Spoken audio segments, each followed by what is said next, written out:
Okay, I am back for the second stream that I've done tonight. Uh, this will be Ancient Mysteries. First, I'm going to do like before and test the audio out on the platforms. First, starting with Beam and going on from there. Let's see what this sounds like. Sounds good on Beam. Now we go to Rumble and find out what's going on there. There we go. Ancient Mysteries on Rumble starting out.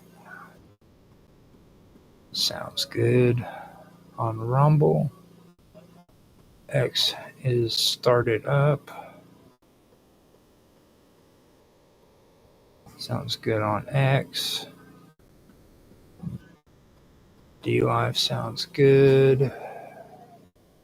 And Twitch sounds good. Now on Twitch, I want everybody to know that I am not keeping a recorded I'm not keeping a recording on there. It's just live stream, and then after that, that's it. So, okay, Kick is started up and sounded good. All right. YouTube is sounding good too. Yeah, the reasoning for that is they've put some more ridiculous limitations on a lot of the recordings, and I call them replays. I keep forgetting what they call them on Twitch, but they've made it to where you only have a limit there, and I'm like, what's the use? I don't really see a purpose for Twitch anymore, to be honest with you. I'm just doing it because, well, I don't even know why I'm doing it. I've had it for so many years, and it's never really benefited me in any way by streaming on there. But I figured I would give it a try and set it up and get it going. And after this, if I mean, I don't even know if what I want. Maybe someday I'll decide not to use Twitch, period, whatsoever. So I don't know. But anyhow, I am getting everything set up, or I got everything set up for the next episode of Ancient Mysteries. Now, tonight I'm going to go ahead and continue where I left off with the Canaanites and everything, because even though I don't like to go over this topic too much, I know that it's something that I have to get through, and I do need to cover it, even though I don't like it. It's part of history, and I really do respect and like history. So I'm going to go ahead and cover some key elements when it concerns this topic. It's about Carthage, and Baal, or Moloch, or Molk, however you want to pronounce it. So there's a lot of aspects that I needed to go further in and discuss that. So now, with that being said, I'm going to go ahead and start the episode so that I can get everything going. I just finished up on the audio and it sounds good. And here we go. So I hope you guys enjoy. Hello, everybody. Oh, wait, hold up. I'll start off right. I was getting ready to have, or I had something in my throat. Okay, let's do this right. Hello, everybody, and welcome back to another episode of Ancient Mysteries here on the wonderful world of weirdness and strange stories. I am here to continue where I left off last week. Now, last week I was talking about Epius, and I was also talking about Canep or Sinep. This was a serpent-associated creator deity, and Epius was a Phoenician priest or scribe, and their jobs were to record earlier cosmology. Uh, uh, these were Phoenician theological traditions. Now, this week I wanted to go deeper into it because there is a lot of controversy in this topic, and it concerns some things that I wanted to go over a little bit closer. Later, I am also wanting to go over the ball cycles, which is very important when it comes to the Canaanite theology and their belief systems back then. So eventually I do want to go over that, but for now I'm wanting to talk about Molech and the whole story behind Moloch, which, like I said, is very, very controversial. But with me, I'm not going to get into the controversy. I'm just going to show you the research and what I've learned, and you can take it from there if you like. But with that being said, let me go ahead and get started with what I want to cover. So let's do this. Now, Baal-Hamon was the chief god in Carthage, a Phoenician colony that became a powerful maritime empire in North Africa. Now, he was primarily associated with fertility, kingship, and divine rulership, and was often linked to fire in the cycles of life and death. His cult spread widely across the western Mediterranean, particularly in North Africa, Sardinia, and Sicily. The name Baal-Hamon has been debated in scholarly circles, but is generally translated as Lord of the Brazier or Lord of the Incense Altars. Some interpretations connect Haman to the Akkadian word Amun, hot burning, or Egyptian Amun, A-M-U-N, though the connections remain speculative. Baal-Hamon was often depicted with ram's horns, possibly symbolizing strength, fertility, or divine kingship. In some representations, he appears as an elderly man with a long beard, suggesting wisdom and authority. In later Greco-Roman times, he was syncretized with Cronus, or Saturn, reinforcing his role as an ancient, powerful ruler. Baal-Hamon was paired with the goddess Tanit, who served as his consort. While Baal-Hamon was a god of fire, kingship, and the male generative force, Tanit represented the celestial, lunar, and maternal aspects of divinity. Together they formed a divine couple central to Carthaginian religious life. Baal-Hamon was closely associated with fire, both as a life-giving force and a destructive element. This connection has fueled the controversial debate over child sacrifice in Carthage, particularly in the Tophet of Salambo, where inscriptions and cremated remains have been discovered. Some ancient sources, including Diodorus Siculus and Plutarch, claim that Carthaginians sacrificed infants to Baal-Hamon in times of crisis. However, some scholars argue that the remains found in Carthaginian Tophets were not necessarily sacrificial victims, but rather ritual burials of stillborn or deceased infants. The stele inscriptions of the Tophet often mention Molk, which is spelled M-O-L-K, or on the Toph, it's actually MLK, not MOLK. It's pronounced Molk, but on the Toph it shows as MLK. This is a term that may have referred to a vow, a offering, or ritual act, though its precise meaning remains debated. Now, Baal-Hamon's attributes and cult show similarities with other ancient deities. Some scholars see Baal-Hamon as an aspect of El, the father god of the Canaanite pantheon. The Greeks and Romans identified Baal-Hamon with Cronus, or Saturn, possibly due to his association with time, rulership, and sacrifice.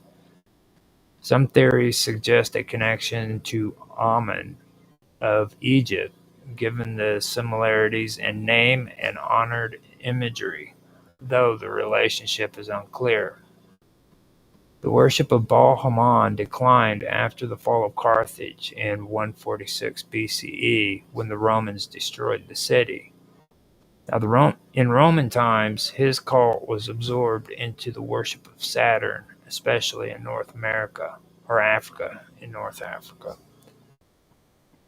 Despite his disappearance from formal religious practices, traces of Baal-Hamon's rituals and symbols influenced later Berber and North African traditions. Baal-Hamon was a complex and powerful god, deeply tied to fire, fertility, and divine rulership. His role in Carthaginian society, particularly in rituals and offerings, made him one of the most significant deities of the Western Mediterranean. His legacy persisted through syncretism with Cronus, or Saturn, and elements of his worship may have influenced later religious traditions in North Africa. Tanit was the principal goddess of Carthage, revered as a sky deity, practitioner of the city. No, revered as a sky deity, protector of the city, and symbol of fertility and motherhood. She was the consort of Baal-Hamon, the chief Carthaginian god, and was widely venerated across the Western Mediterranean, particularly in North Africa, Sardinia, and Spain. The origins of Tanit's name are unclear, but some scholars link it to Phoenician, Berber, or Semitic roots. Some interpretations suggest that Tanit means serpent lady or great one in Phoenician. Others propose a connection to Berber and Punic fertility cults, indicating she may have evolved from a pre-Phoenician goddess in North Africa.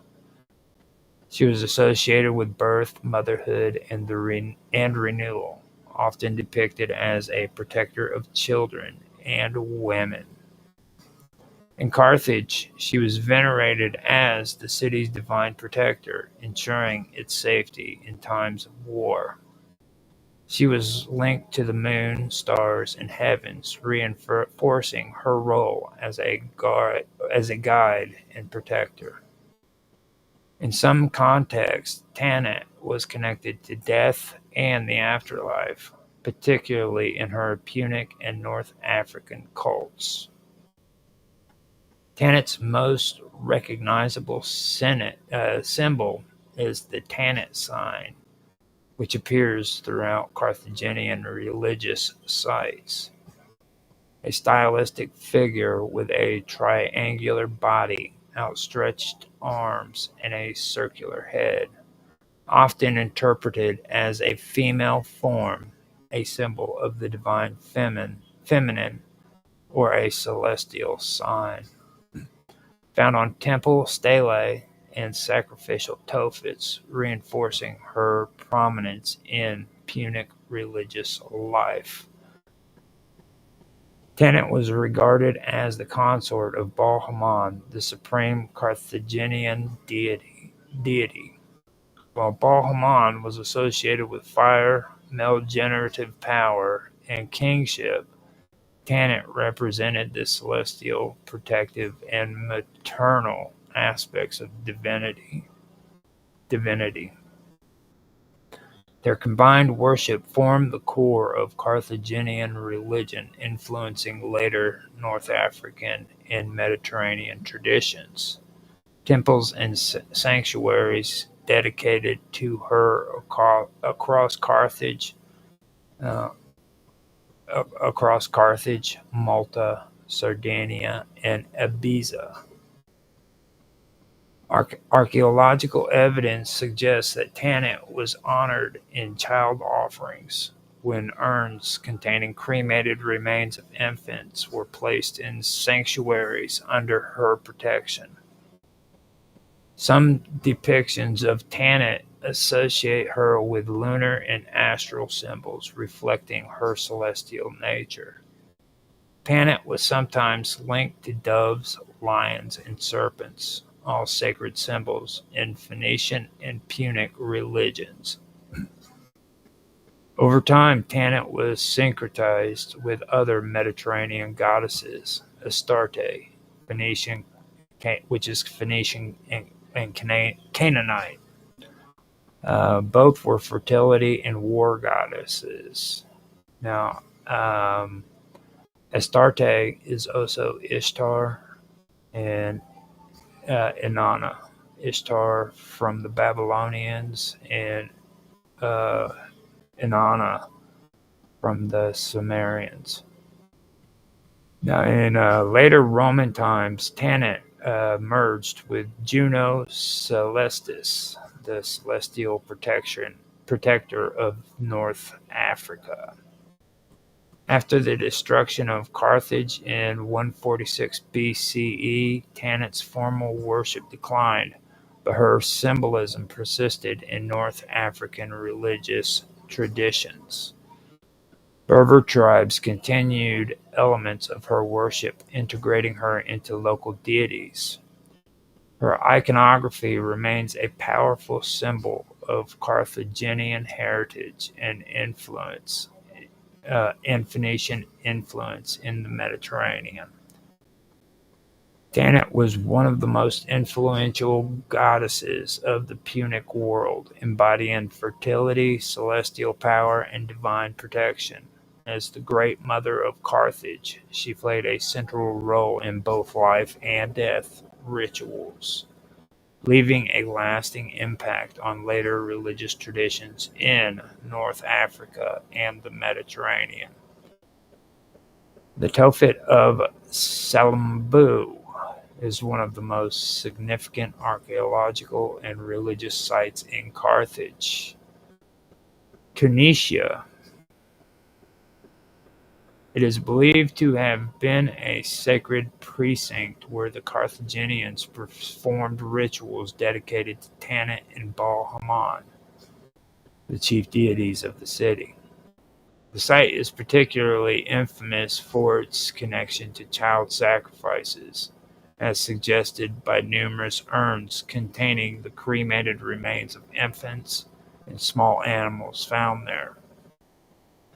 The Tophet is located in modern-day Salammbô, a district of Tunis, near the remains of ancient Carthage. In antiquity, this area was part of the religious and ceremonial heart of the city, positioned close to the Carthaginian harbor. The military and merchant harbors of Carthage were located nearby. This reinforced the city's maritime power. Then you had the Bursa Hill, and Bursa is Byrsa, the Bursa Hill. That is a high citadel that overlooked the city. It served as the political and religious center of the city. So then you had the Temple of Eshmun, which is Eshmoun, and that was dedicated to the healing god Ishmun.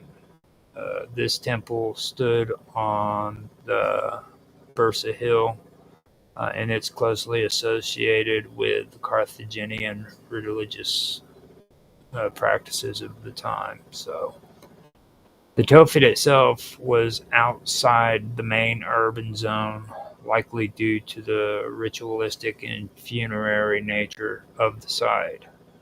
This placement mirrors other Phoenician and Punic Tophets, which were often situated in liminal spaces between the city and the divine realm.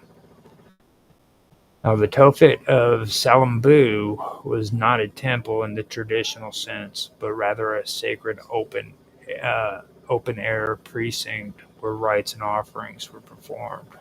Now, the site is filled with hundreds of stone stelae, many of which bear inscriptions and symbols dedicated to Tanit and Baal-Haman. Now, some stelae depict stylized figures of the deities, while others feature the Tanit symbol, a triangle with a circle on top and outstretching arms. Excavations have uncovered thousands of urns containing the cremated remains of infants, small children, and animals, such as lambs and doves. Now, these urns were often buried in layers indicating a long period of ritual use. Scholars suggest that an altar or platform existed where offerings were made. Sacrificial fires were likely used to burn offerings before placing remains on urns. Now, the Tophet of Salambu was deeply tied to the cult of Tanit and Baal-Haman, where devotees made votive offerings for divine favor. Some scholars believe that sacrifices were made to ensure fertility, agricultural prosperity, or military success. Now, inscriptions suggest that offerings were made in fulfillment of sacred vows. The term MLK, which is Molk, M-O-L-K, has been interpreted as a ritual dedication, possibly involving fire sacrifice. Now, ancient sources such as Greek and Roman writers claim that Carthaginians sacrificed infants to their gods. However, some modern scholars argue that the site was a burial ground for children who died naturally rather than a site of ritual killing. In ancient times, the Tophet of Salambu would have had an austere, A-U-S-T-E-R-E, and solemn atmosphere. And austere, yeah, the Tophet of Salambu would have had an austere and solemn atmosphere, with rows of standing stelae casting long shadows over the sacred ground. Smoke from ritual fires would be rising into the sky, and priests would be conducting ceremonies, possibly dressed in elaborate robes, chanting prayers to Tanit and Baal-Haman. Mourners and devotees bringing offerings would be there, and they would be leaving small carved figurines or amulets. Now, the proximity to the sea and the harbors would have added an element of divine connection, as Carthage was a maritime power. An offering to Tanit may have been tied to safe voyages and naval victories. Today, the Tophet of Salambu is an archaeological site, with many of its relics housed in the Carthage National Museum. Excavations have revealed a stele with Punic inscriptions, confirming religious dedications. It also has urns containing remains, providing evidence of ceremonial practices. There's also artifacts such as figurines, amulets, and pottery, indicating ongoing devotion to Tanit and Baal Haman. Now, despite its historical significance, the debate over child sacrifice remains one of the most controversial topics in Carthaginian studies. The Tophet of Salambo was a crucial religious and ritual site in Carthage, deeply tied to the worship of Tanit and Baal Haman. Whether it was primarily a burial ground, a sacred offering site, or a place of child sacrifice is still debated. But its importance in Punic spirituality is undeniable. Now, the Tophet of Salambo was not a traditional burial site where adults were buried. Unlike typical cemeteries that contain the remains of people of all ages, the Tophet was specifically used for the cremated remains of infants, small children, and sometimes small animals like lambs or doves. Excavations have shown that the urns buried in the Tophet contain mostly infant remains of those of the very young. Some urns also contained animal remains, likely as substitute offerings. There is little to no evidence of adult burials at the site, distinguishing it from a regular necropolis. Now, the Tophet was a dedicated ritual site rather than a communal burial ground. It was linked to religious vows and offerings to Baal Haman and Tanit, suggesting that the burials were part of sacred rites, not ordinary funerary practices. Regular Carthaginian burial sites contained rock-cut tombs, elaborate sarcophagi,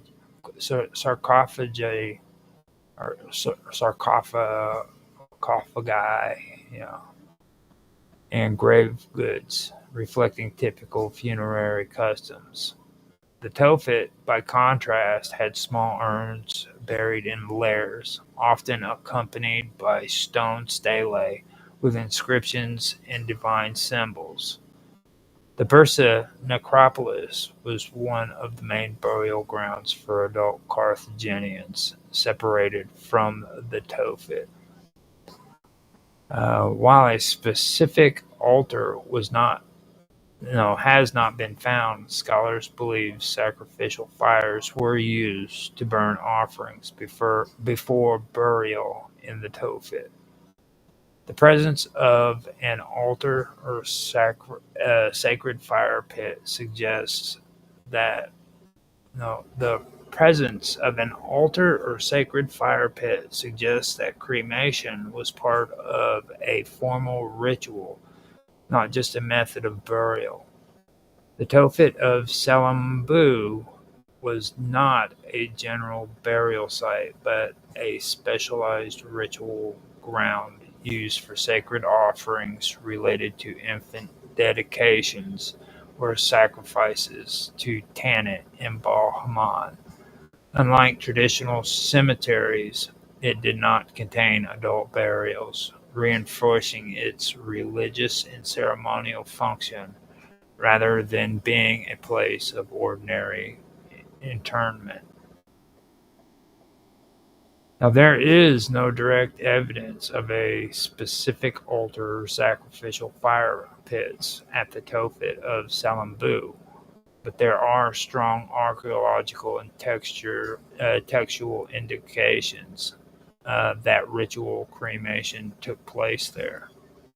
The debate among scholars center on how these rituals were performed and whether they included child sacrifice or simply dedications of stillborn or deceased infants. Thousands of small ceramic urns have been excavated, each containing the burned bones of infants, young children, and occasionally animals. The level of heat exposure suggests cremation in a controlled fire rather than accidental burning or a natural funeral pyre. Archaeologists have found layers of ash mixed with charcoal and burnt bones fragments, suggesting ritual fires were used repeatedly over time. This supports the theory that cremation was part of a ceremonial process before the remains were sealed in urns and buried. The stelae found at the Tophet contain Phoenician inscriptions and symbols of Baal Haman and Tanit, sometimes alongside figures with raised hands, possibly indicating prayer or offering gestures. Some stelae show fire motifs, which could symbolize sacrifice or ritual burnings, though interpretations vary. Greek and Roman historians Diodorus Siculus, Plutarch, and Cleitarchus describe fire sacrifices in Carthage, but their accounts were often written by Carthage's enemies, making them questionable in accuracy. They claim that they claim children were placed in the outstretched hands of a bronze statue of Baal Haman, which then tipped them into a burning pit. No archaeological evidence of such a statue has been found at the Tophet itself, though depictions exist elsewhere. The site was continuously used for centuries, meaning early sacrificial structures may have been buried, destroyed, or eroded. If fires were mobile rather than fixed in one place, no permanent pit or altar might remain. Some believe sacrificial fires were held outside the Tophet, and only the remains were brought in for burial. While no definitive altar or fire pit has been found, the presence of cremated remains, ash layers, and stelae inscriptions strongly suggest ritual burning took place at the Tophet. However, whether these were sacrificial offerings or memorial dedications remain a subject of debate. Baal Haman, as the chief god of Carthage, had a profound and lasting impact on Berber Amazigh, which is spelled Amazigh, and Northern African religious traditions, both in antiquity and in the syncretic forms that survived into later periods. His attributes, rituals, and symbols were integrated into local belief systems, influencing deities, funerary customs, and even Islamic-era folk practices. So now we get into the Berbers, South or North Africa, and Spain and Roman areas. I also want to point something out that I did learn here that kind of brought to light to me. A lot of these sacrifices that took place had absolutely nothing to do with the Levant. Most of the human sacrifices that have been attributed to the Canaanites and the Phoenicians actually occurred in North Africa and in Roman territory. So the same people who had made these claims were the same people who committed these sacrifices or these ceremonies or anything of that nature. And this is something that I've also found to be true when it comes to different traditions where people take what they've actually done themselves and they cast it on to their enemies as being the ones who did it. You know, so I do want to point that out before I go further with this. Um, I may also have to break away for a quick second as well because, like I said in my earlier stream, I've had some issues here lately concerning my mother. That's the reason why I am running so late on getting these streams out. Today is actually, well, it's still Sunday to me, even though it's past um, midnight.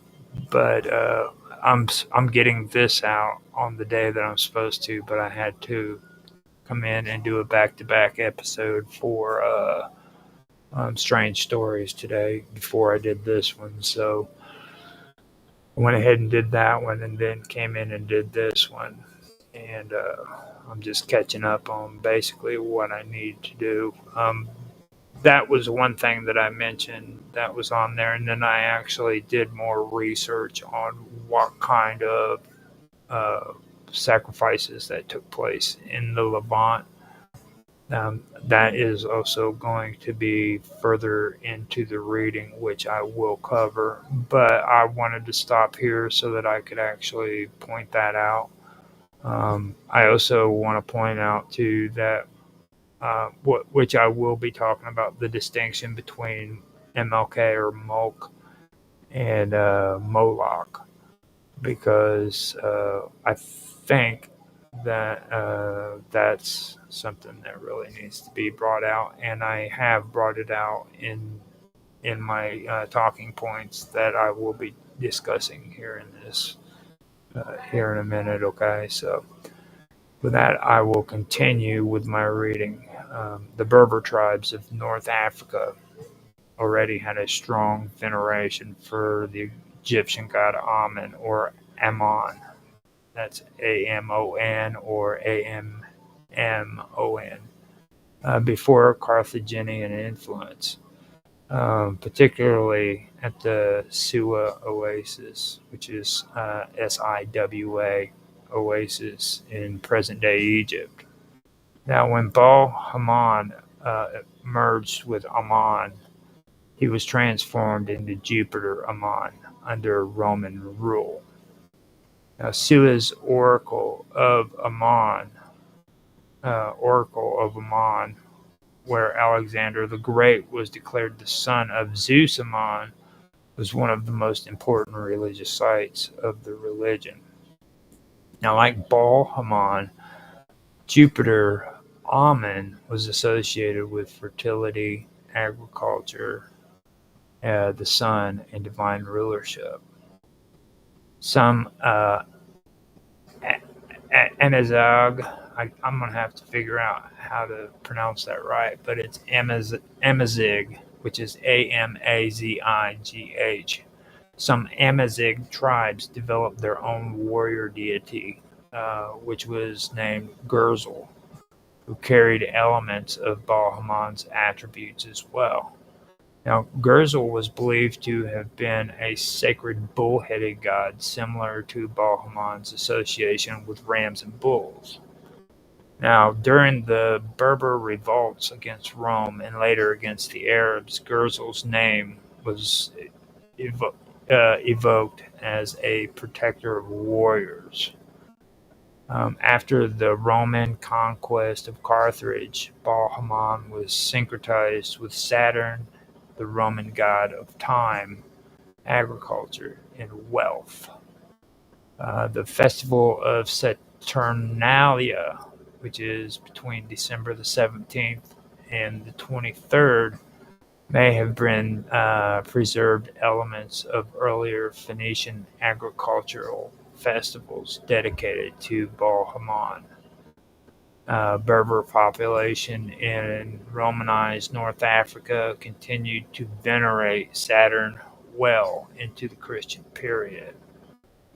Now, while the practice of child sacrifice, allegedly associated with Bahman, disappeared over time, elements of his agricultural and fertility rituals persisted in Berber and later North African customs. The importance of fire in North African religious traditions may stem from Bahman's fire-related rituals. Bonfires, similar to Phoenician sacrificial flames, became a part of later Berber and North African festivals. Animal sacrifices, especially of bulls or rams, remained an essential part of both Berber religious traditions and later Islamic practices. Offerings to spirits, saints, or djinn in caves, mountain shrines, or sacred groves echo Phoenician dedication rituals at Baal-Hamon's temples. Baal-Hamon was connected to the cycle of life and death, influencing Berber ancestor worship and funerary practices. In Berber traditions, spirits of the ancestors were often venerated through shrines or marabouts, stone altars, and sacred groves, similar to the Phoenician Tophets. Some megalithic tombs and stepped pyramid-like structures in Algeria and Tunisia, such as the tomb of the Christian woman near Tipasa, may reflect earlier Punic and Phoenician burial structures. Even after Islam spread to North Africa, folk religious traditions retained echoes of Baal-Hamon's influence, especially through maraboutism, which is saint veneration, fertility rituals, and fire festivals. In Islamic North Africa, local Berber groups continue to revere spirit figures, often in the form of marabouts, holy men, or saints. Now, these marabouts were seen as protectors of fertility, agriculture, and the land, much like Baal-Hamon's role as a god of growth and prosperity. Many of these marabout shrines were built near ancient Phoenician sites, suggesting a continuity of sacred geography. The Berber festival of Yanayar, which is Berber New Year, and it's held between January the 12th and 14th,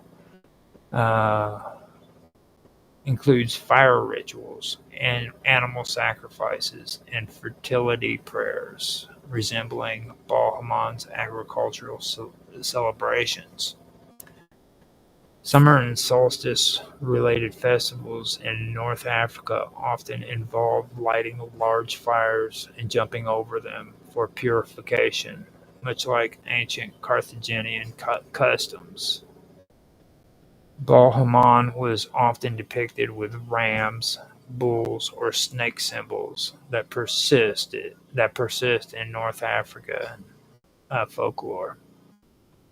In folk Islam and Sufi mysticism, the ram remains an important sacrificial animal, particularly during Eid al-Adha.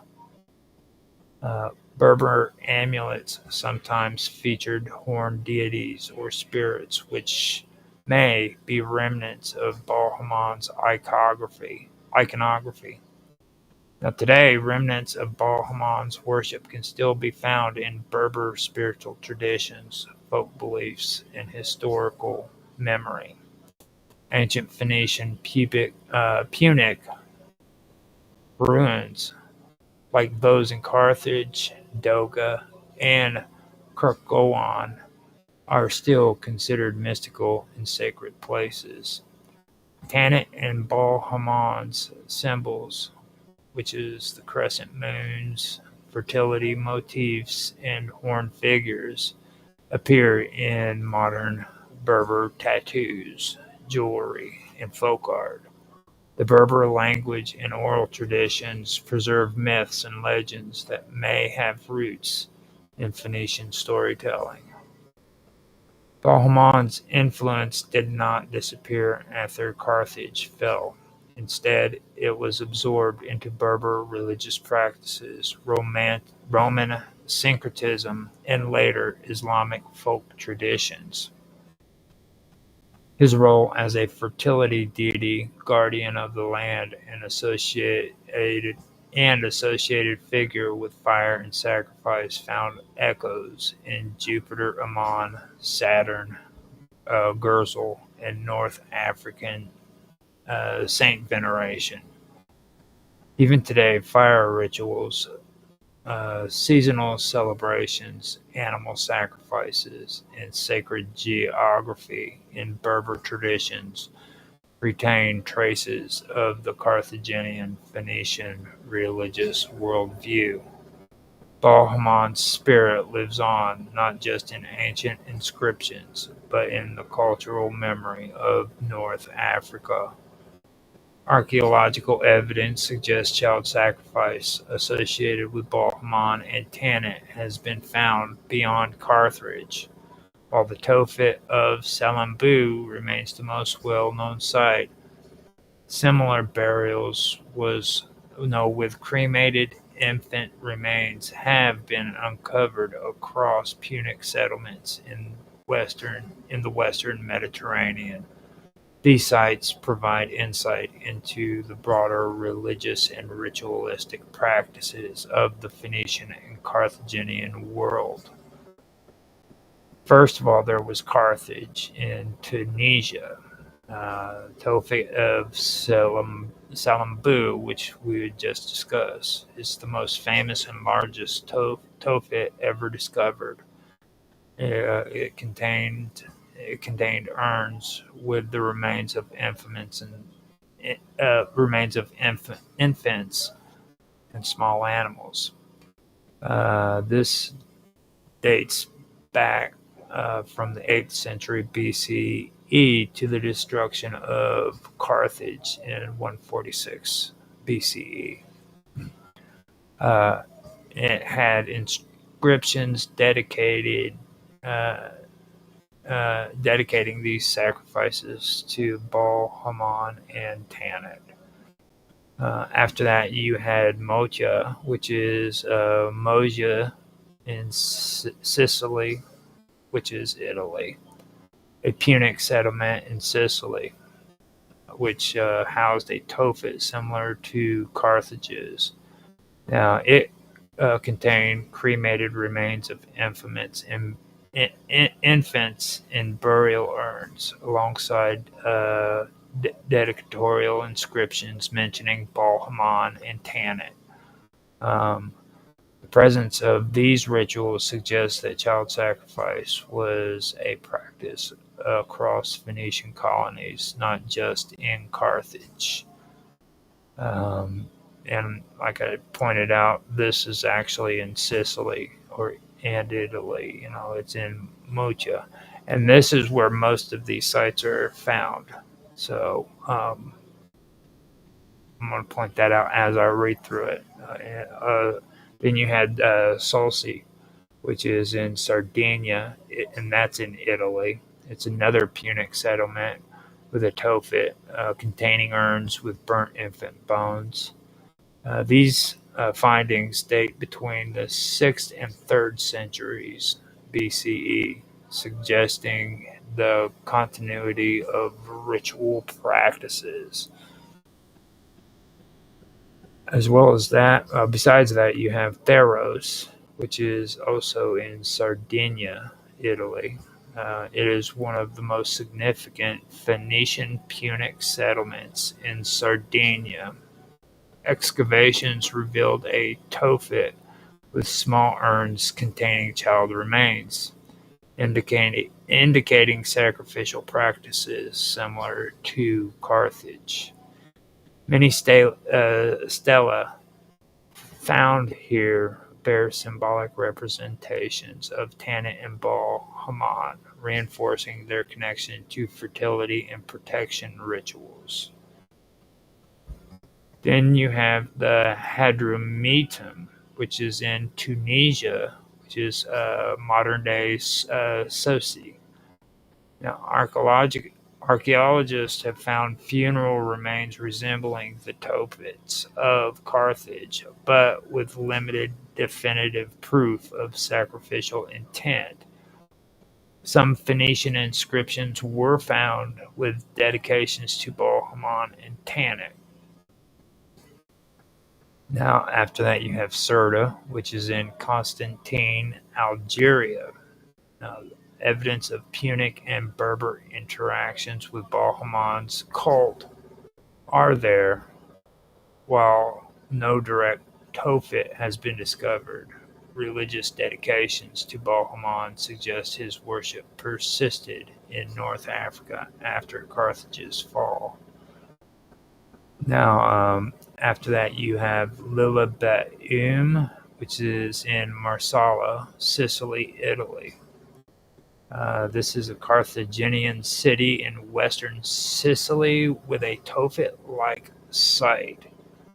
Cremated infant remains in urns bearing Phoenician inscriptions dedicated to Baal Haman are found there as well. Now you have Tunis, which is in Tunisia, and that's near Carthage. That's another site with urn burials and cremated remains, though not as extensive as what Carthage's Tophets were. Now, while these sites support the idea of child sacrifices, scholars continue to debate its extent and nature. Some argue that not all remains belong to sacrificed children and that some may be stillborns or infants who died naturally and were ritually cremated. Others point to Phoenician inscriptions which frequently describe sacrifices as vows to Baal Haman and Tanit, supporting the ritual sacrifice theory. The consistency of Tophet sites across the Punic world suggests that Carthaginian rituals were shared by their colonies. No dedicated Tophet sites like those in Carthage, Sardinia, or Sicily have been found in the Levant. But there is evidence of child sacrifice rituals in Phoenician cities such as Tyre, Sidon, and Babylos, which were the cultural and religious centers of the Phoenician world. These cities were the origin points of Baal Haman's cult, which later spread to Carthage. Phoenician inscriptions from Ugarit, Sidon, and Tyre refer to MLK, which is Molech, according to this, but which refers to MLK or Moloch sacrifices, which are believed to include sacrifices dedicated to Baal and other gods. Some inscriptions mirror the vows and dedications found in Carthaginian Tophets, suggesting that the practice originated in the Levant before reaching Carthage. Now, this goes back to what I was talking about before. There is no dedicated Tophet sites like those in Carthage, Sardinia, or Sicily that have been found in the Levant whatsoever. They're just not there. So a lot of people who are writing this stuff are trying their hardest to connect the Levant with Tanit and Baal Haman, when in reality they had absolutely nothing to do with sacrificial offerings in the Levant. It was actually in North Africa and in Roman areas that were previously, or probably during the time, Phoenicians. It was Phoenician areas in that region. But um, there was actually no dedicated Tophet sites like those in Carthage in in the Levant, which is where cities like Tyre, Sidon, and Bablos are located. Um, Now, some inscriptions mirror the vows and dedications found in Carthaginian Tophets, suggesting that the practice originated in the Levant before reaching Carthage. Now, with that, we go into what the Bible says. The Bible, or the Tanakh, mentions Phoenicians and Canaanites offering children to Baal and Molech. Though this is from an outside perspective rather than direct Phoenician records. Some cremation burials have been found in Phoenician and Canaanite sites in Lebanon, but no large-scale Tophets like in Carthage. In Ammon, ancient Rabbath Ammon, a site linked to Molech worship, which is Molek, which is linked to Moloch worship.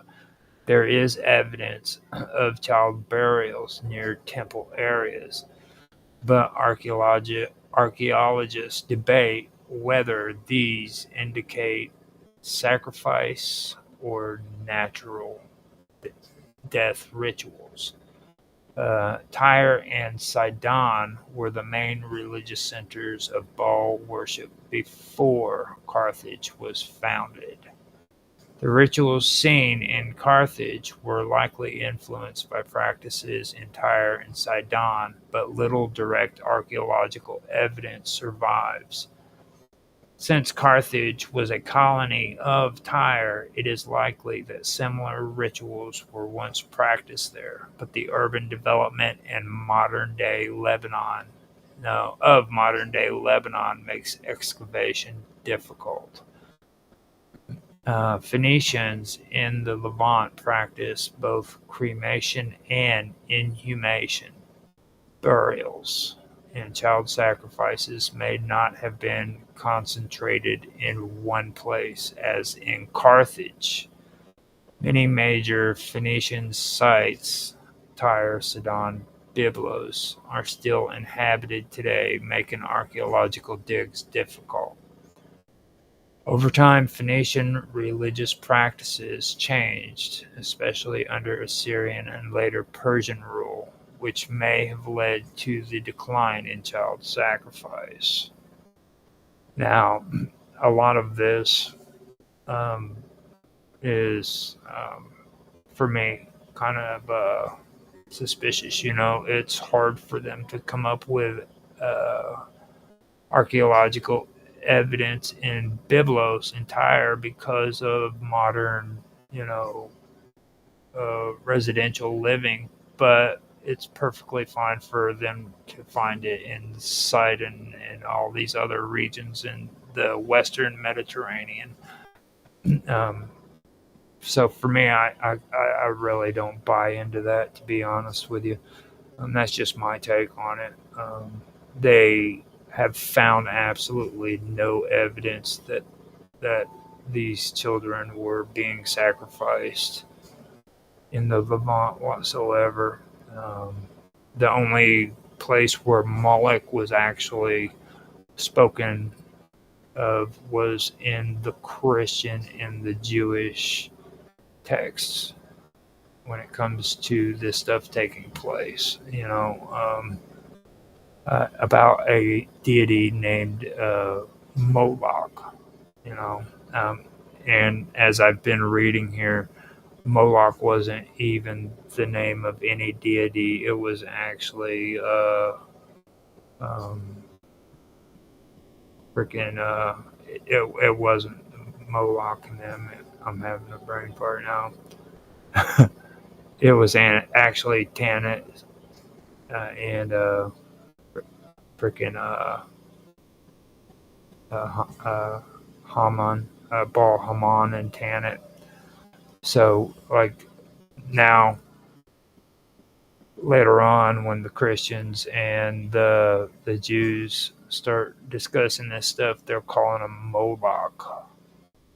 Okay? And here in a second, I'll be going over that and covering it a little bit, but I do want to point that out that, like, there's no evidence that shows that this was taking place in the Levant. Not only that, by the time that this was being discussed in the Bible, it was the name was changed to Moloch, which was actually Molk or MLK, and that was actually the rituals that were involved. It wasn't the deities that were supposed to be doing it. So I did want to point that out. Now there is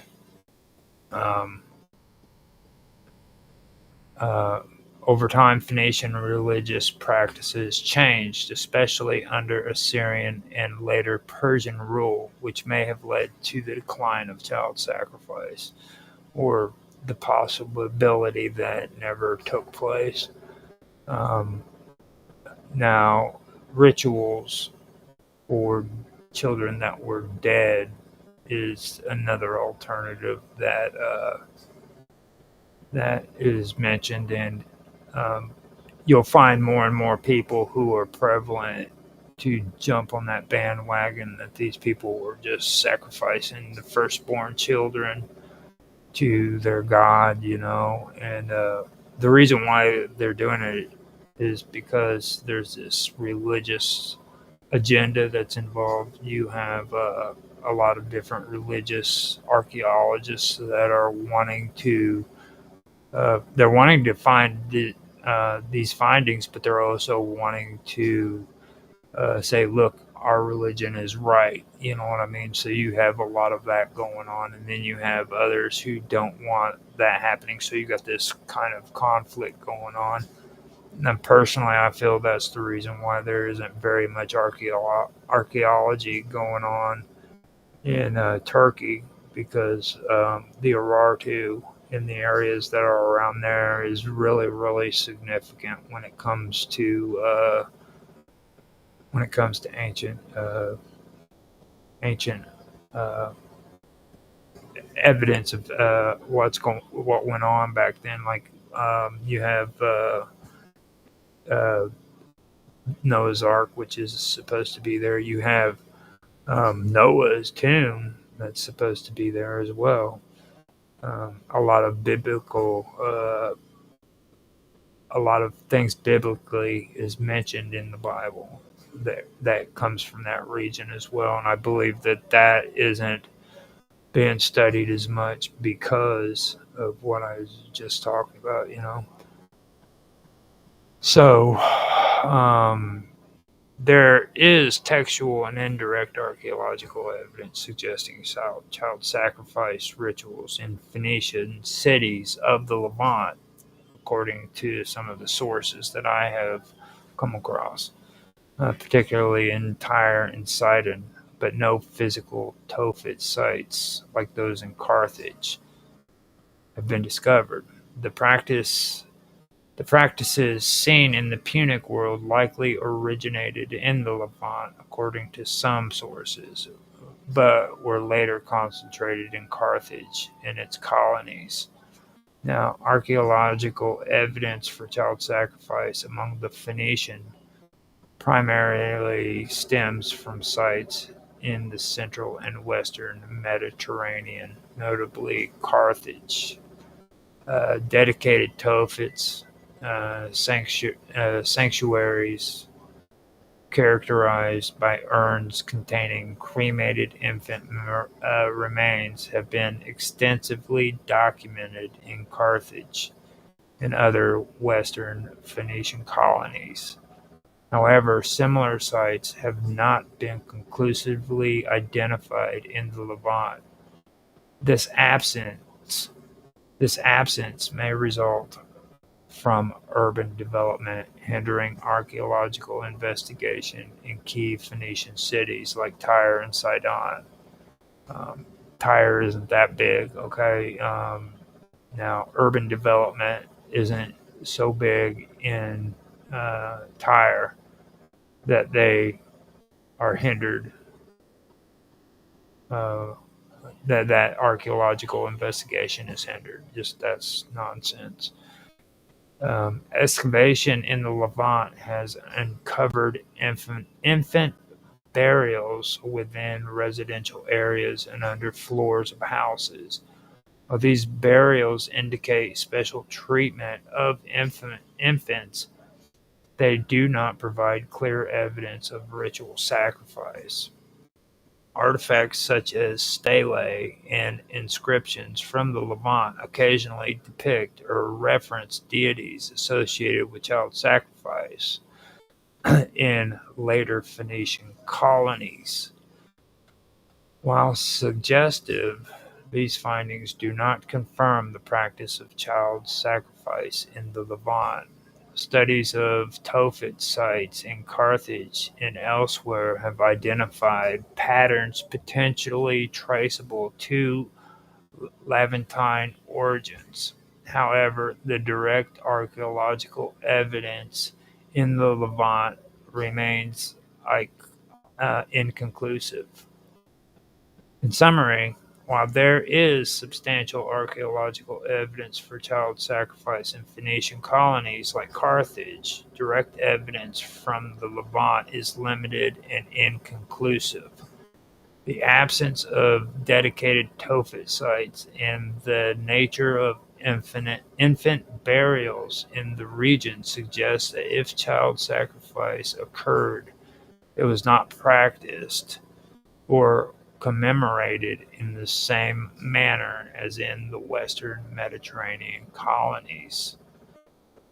Now, this is where we get into the term MULK or MLK, and it is well documented in Phoenician and Punic inscriptions and appears in archaeological contexts, primarily in Carthage and other Western Phoenician colonies.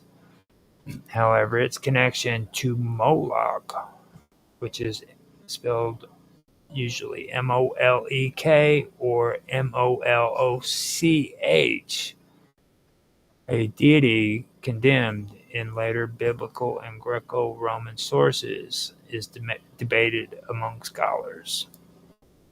Inscriptions found at Tophet sites in Carthage, Sardinia, and Sicily used the term MLK, which is supposed to be Molk, MOLK, and they use the term in funerary stele, often in phrases like MLK, MR, a Molk offering is what that means. Now, archaeological evidence shows cremated remains of infants and animals in urns, leading scholars to associate Molk with a type of sacrificial practice rather than a specific god.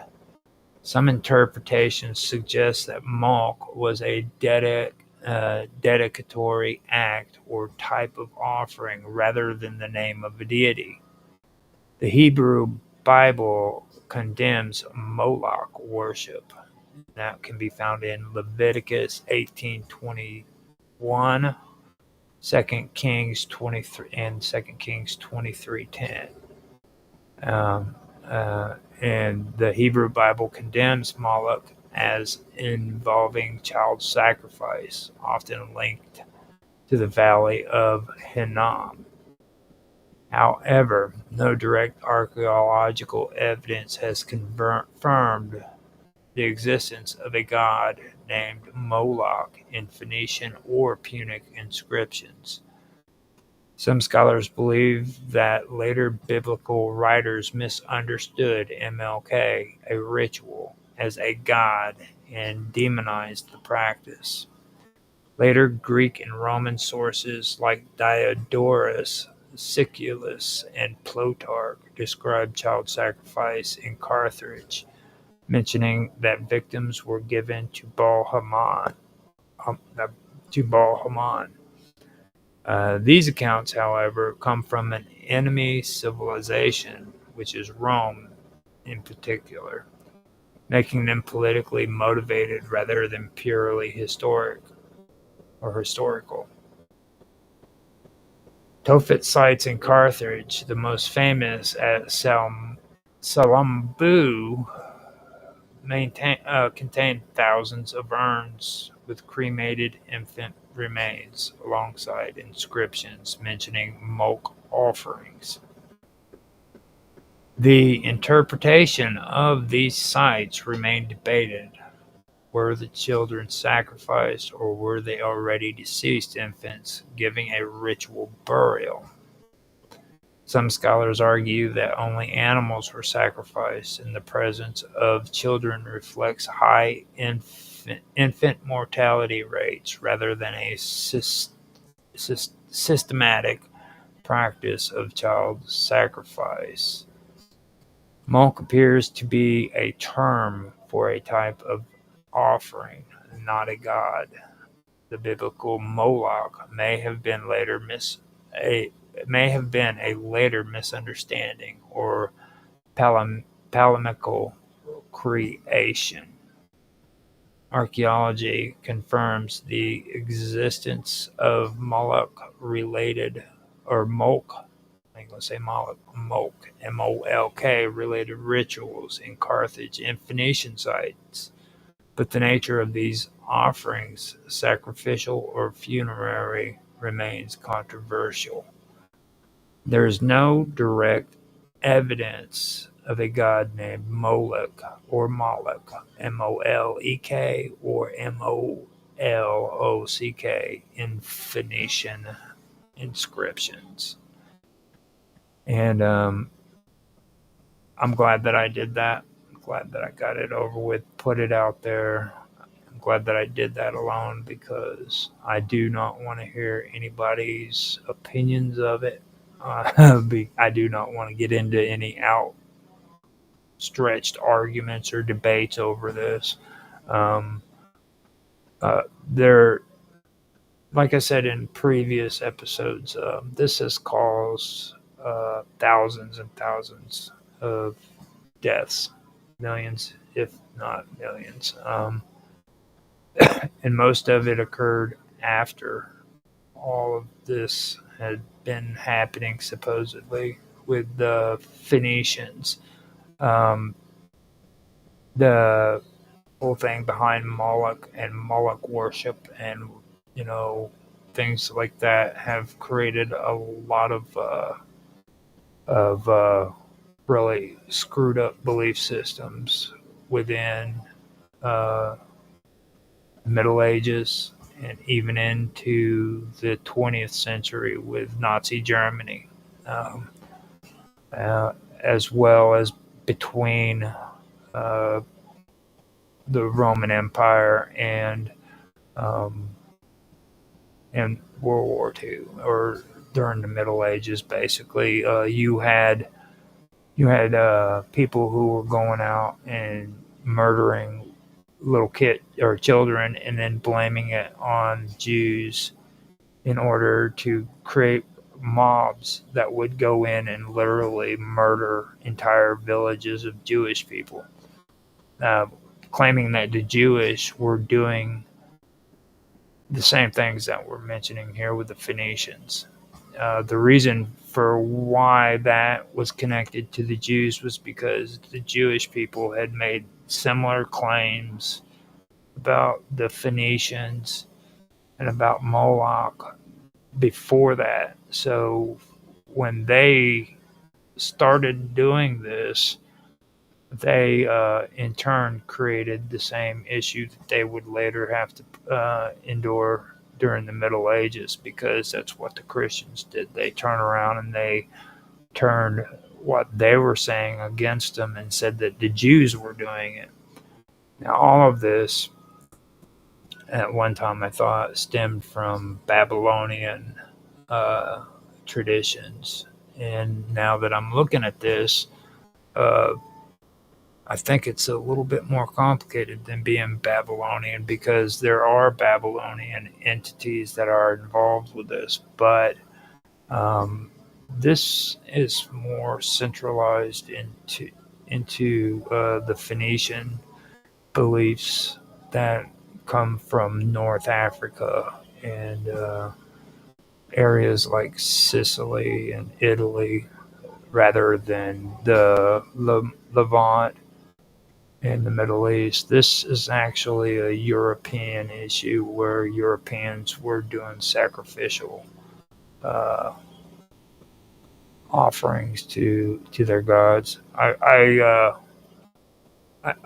remember Tanit from a lot of the stuff that I've actually gone through when it comes to some of the history that I'm interested in.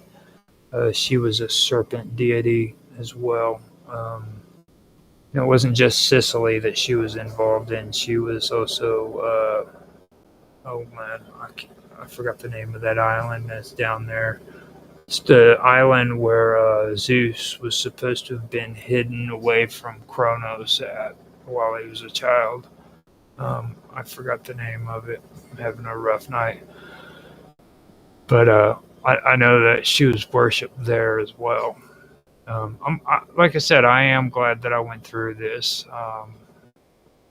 And, don't get me wrong either. I'm not saying that human sacrifice wasn't going on there. It's just that it's very inaccurate. And especially Moloch. I really do not like the whole situation with how Moloch was formed and the purposes behind it. Now there is connections to the Babylonians when it comes to Lilith, though, and that is that right there is another situation. I think that was incorporated with a lot of this craziness that has been happening in the modern world. Not back then as much as now, you know what I mean? Because back then they used these as folklore superstitions to scare their children, say you don't go out at night. Um, Women who were pregnant needed to take care of themselves because Lilith was coming and she would do this and do that. But that eventually turned into some pretty dark and evil things that people used later on for genocide, basically. So be aware that this is the kind of stuff we're going over whenever I'm reading this. This leads down an entire avenue of just death and destruction. This is probably some of the most evilest stuff that was ever created in human history. The stuff that I've just discovered or talked about when it comes to this. So let me. I've got another spam message on my Kick thing. I've gotta get rid of that. Let's see here. I'll go through and check my messages and everything. Now, P Seal started following me on Beamstream. I want to say thank you for doing that. Rumble, I've got 3 viewers. I got 2 viewers on Beam. Thank you guys for stopping in and watching. Then I have nobody so far in chat that said anything. Like I said, free 0x or OX followed me. Thank you for that. And looks like that's it. I wanted to say thank you for the 3 viewers on YouTube who watched me, and thank you guys for the 51 views on YouTube as well. So I believe I am done. I'm just trying to figure out a way of getting some extra minutes in so that I can call this an hour and 20 minutes. And like I said, I apologize for having to do this late and back to back, but we had some issues today that I had to take care of that was separate from the internet.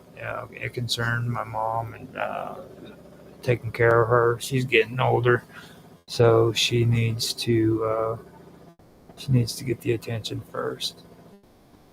So without going into detail and saying I am done for the night, I want to say thank you guys for watching, and I will end this stream now. Goodbye.